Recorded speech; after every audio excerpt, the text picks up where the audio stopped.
4, 3, 2, 1. Let's go.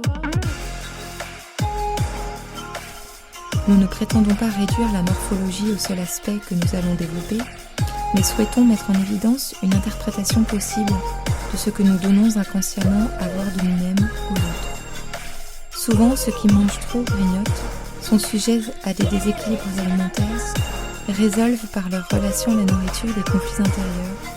Il n'y a rien de bien profond à avancer sur eux. Ceux qui veillent à leur minceur affirment leur volonté et s'y tiennent. Il ne s'agit pas de se plaindre de manquer de volonté, encore moins de culpabiliser et de se sentir fragile, mais au contraire de prendre conscience de ce que la masse pondérale indésirable révèle de désagréments dans notre vie.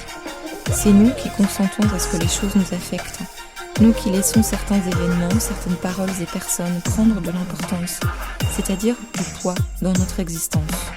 Revenir chez soi après avoir travaillé nous prive d'un temps d'exploration physique des choses, indispensable à notre santé, contribue à notre bonheur, mais profonde. Ça parle en moi. Cela veut dire que la vie la plus organique est elle-même comprise dans ce fait universel qu'est le langage humain, l'existence de signes articulés destinés à désigner les choses. Sentir son ventre se gonfler dans chaque posture, nous ne nions pas que les autres. Il faut donc préserver sa détermination en s'exerçant au détachement, car ce sont ces moments-là qui nourrissent pour longtemps.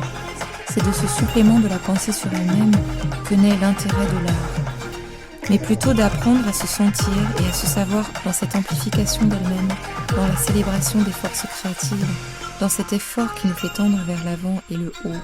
C'est ce qui pousse à pleurer lorsqu'elle culmine et révèle sa fragile existence. Les cordes qui crissent, la note aiguë quasiment inaudible, la matérialité de la musique nous rappelle que tout dans la beauté est éphémère et brillant.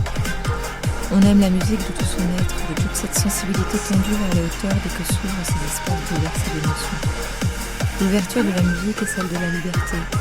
Elle inaugure un espace parcouru des vicissitudes de l'existence, mais aussi teinté de la couleur que le compositeur aimerait lui donner ou lui rendre après sa propre disparition.